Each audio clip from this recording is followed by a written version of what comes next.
Hello everyone, welcome back to my channel. If you're new here, don't forget to hit that subscribe button and click the bell icon, so you never miss any of our book summaries and motivational videos. And if you find this content helpful, please give it a thumbs up or like. It really helps support the channel and lets me know you want more of these videos. Alright, let's dive into today's book summary. Play Nice But Win. By Michael Dell. A CEO's journey from founder to leader. What's in it for me? Dive into the thrilling life of a singular tech titan. Dell. Each of us is familiar with the name or logo. Even now, you might be working on a Dell machine. But do you understand the meaning of the name? We'll look into the fascinating story of Michael Dell and the Dell Technologies business that bears his name. We will follow his tenacious entrepreneurial spirit, the creation of groundbreaking business concepts, and his determination to influence the digital industry as we follow him from his modest origins in Texas to the present. You will see his triumphs, his setbacks, and how he turned difficulties into teaching moments. Having a deeper understanding of Michael Dell's life story and his management philosophies can make you a more knowledgeable player in the tech industry today. Whether you're a budding business owner, a tech enthusiast with questions, you will leave with insightful knowledge on what it takes to launch a successful tech firm, whether you're a startup founder or an industry expert. You'll also be motivated by how vision, tenacity, and continuous innovation can upend an industry and influence the future. Part 1. A businessperson is born. Young Michael Dell's entrepreneurial soul started to flutter and take wing beneath the expansive Texas sky. Dell, a native of Houston, entered the complicated world of business and technology at the age of 12. Dell had his sights set on something different, hawking stamps and newspapers, watching the stock market, and consuming business periodicals, while his peers spent their time chasing baseballs or riding bikes around the neighborhood. He was enthralled by the tales of businesspeople who forge their own paths and create empires from nothing. Bill Gates and Steve Jobs, two titans of industry, were not just an inspiration to Michael Dell, they were also his heroes and role models. As Dell made his way through high school, his interest in technology grew.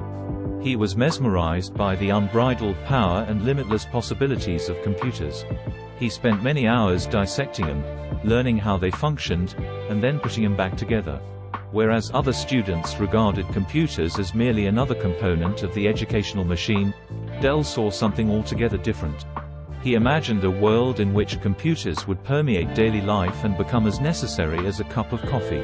At the University of Texas in 1983, Dell launched himself into the tech industry, encouraged by his entrepreneurial drive.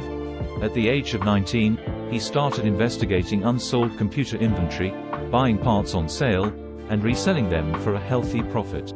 All of this, straight from his dorm. His side business quickly developed into a full-fledged enterprise, bringing in an astounding $50,000 to $80,000 every month. Additionally, Dell no longer operated as a one-man operation. To handle the influx of requests, he sought the aid of his fellow classmates. Even though business was booming, Dell wasn't in it for the money.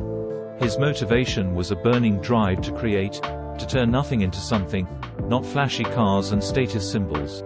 Dell pioneered the direct-to-consumer business approach for selling computers while he was barely in his 20s. He understood the power of dealing with customers directly and avoiding the usual retail labyrinths. With business acumen ingrained in his ancestry and a burning passion for technology, Dell chose a course that would permanently alter the face of the computer industry. Part 2. Dell's breathtaking ascent. Dell's direct-to-consumer business model was nothing short of a revolution when it first appeared. Imagine selling customized PCs directly to customers without using any middlemen. Dell was able to provide exceptionally low costs because of this innovative strategy, saving customers hundreds of dollars compared to other well-known PCs. But it didn't end there.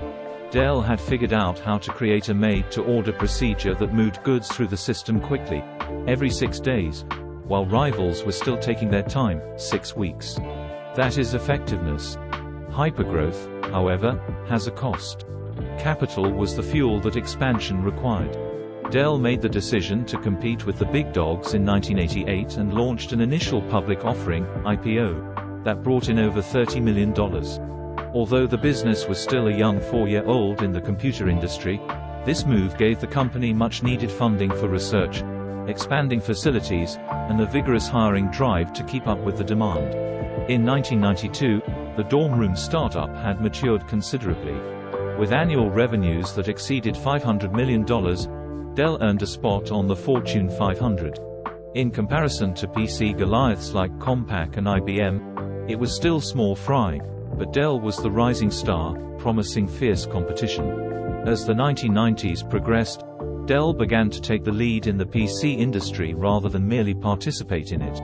With annual sales increasing by over 30%, Dell was well positioned to take part in the Internet boom of the late 1990s. When consumer and business technology spending peaked in 2000, Dell was exercising its muscles, reaching sales heights of over $25 billion USD. And the icing on the cake, Dell even overtook Compaq to overtake it as the leading PC vendor in the US. But Dell stood out because it wasn't a one-trick pony. Beyond PCs, the company expanded its focus to include higher-margin servers, networking hardware, data storage systems, printers, and peripherals. These new businesses gave Dell the chance to sell integrated packages rather than just solitary PCs, which resulted in billions in additional sales. Dell also had the advantage in terms of online shopping. As online ordering became more popular in the late 1990s, its online direct sales approach gained an early advantage. Dell sailed into the new millennium with this brutally effective and scalable model, celebrated as the pinnacle of a high-tech sector success story. The daring dorm room company developed into a $25 billion tech giant in just 16 short years. In fact, Dell's brilliant business plan and flawless execution earned it the title of Company of the Year in 2001, making it the envy of the computing industry. Dell once even outperformed industry giants like Microsoft, Intel, and Cisco during the 1990s. Talk about a rapid ascent. Part 3: Struggles and Transformation. Although the late 1990s were a golden period for Dell, there were ominous clouds forming in the distance.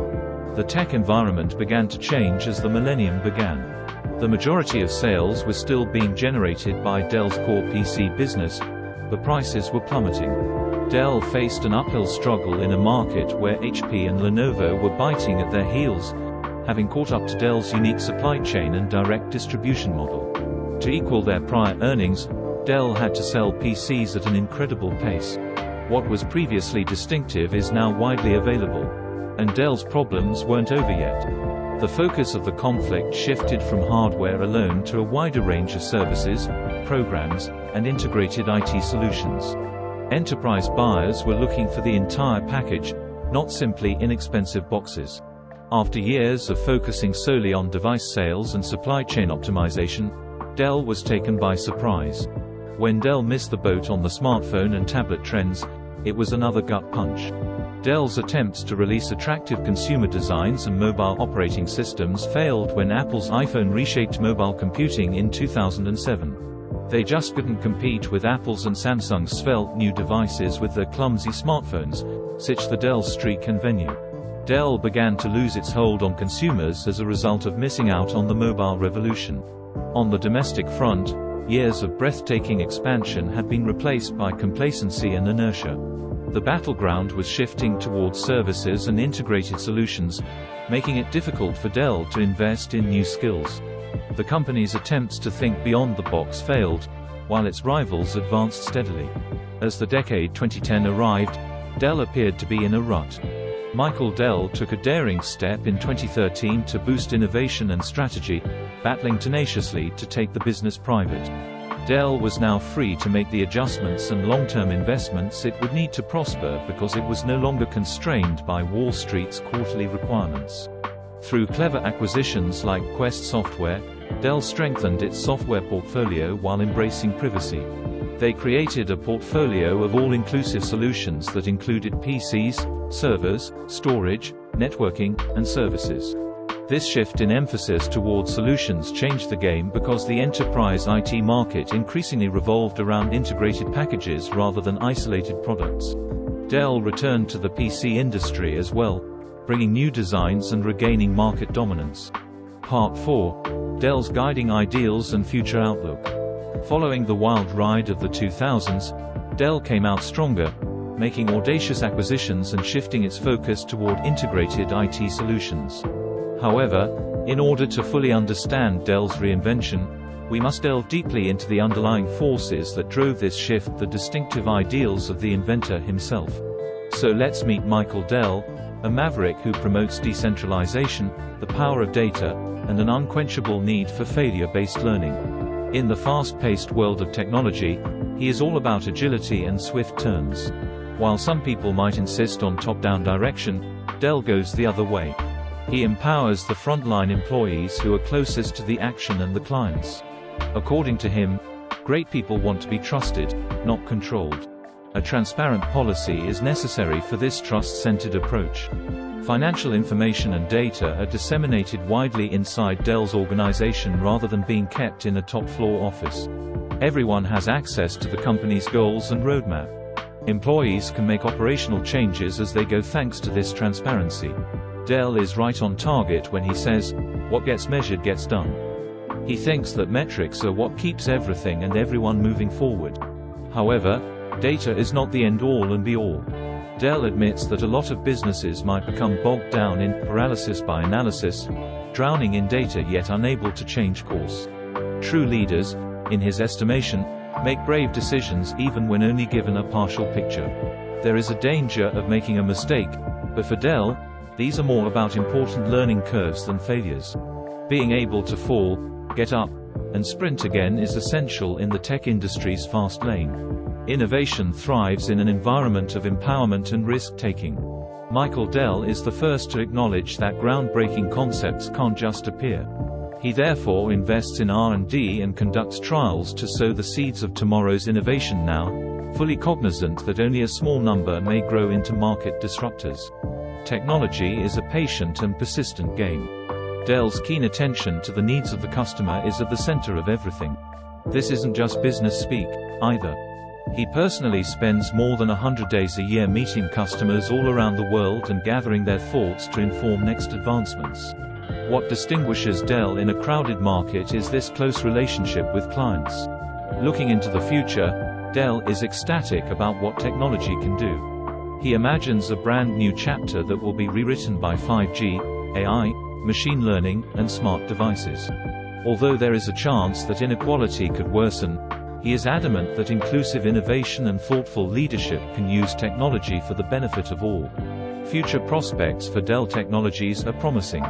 The need for an all-in-one systems approach, from cloud to edge devices, is only going to increase as businesses scramble to improve their IT infrastructure and capitalize on AI and big data. Dell is in the ideal position to support this digital makeover across industries, thanks to its wide range of products and services. Dell is certain that his culture of empowerment and customer-centric mindset will fuel his company's success, even if the next 10 years will test companies' capacity for adaptation. He believes that technology has the potential to advance humanity, which fuels his optimism despite the challenges that lay ahead. Final summary. Successes like Dell's groundbreaking direct-to-consumer business strategy are notable in the company's history, as are setbacks like its difficulty to capitalize on the smartphone craze. However, Michael Dell's ability to adapt rapidly, learn from mistakes, and empower his staff was what ultimately led to the company's reinvention and the shift in emphasis toward integrated IT solutions. Dell's leadership is characterized by his customer-focused outlook and confidence in technology's potential for good. Any business can establish a culture of empowerment and a customer-centric mindset by modeling their practices after his, positioning themselves to support digital transformation across industries. Because despite his difficulties, Dell maintains a positive outlook for the future, motivated by his faith in technology's ability to improve society. Thank you so much for listening. Please do like and subscribe for more book summaries, and don't forget to leave a comment and share with your friends. We always appreciate your feedback, and we will see you in the next book summary.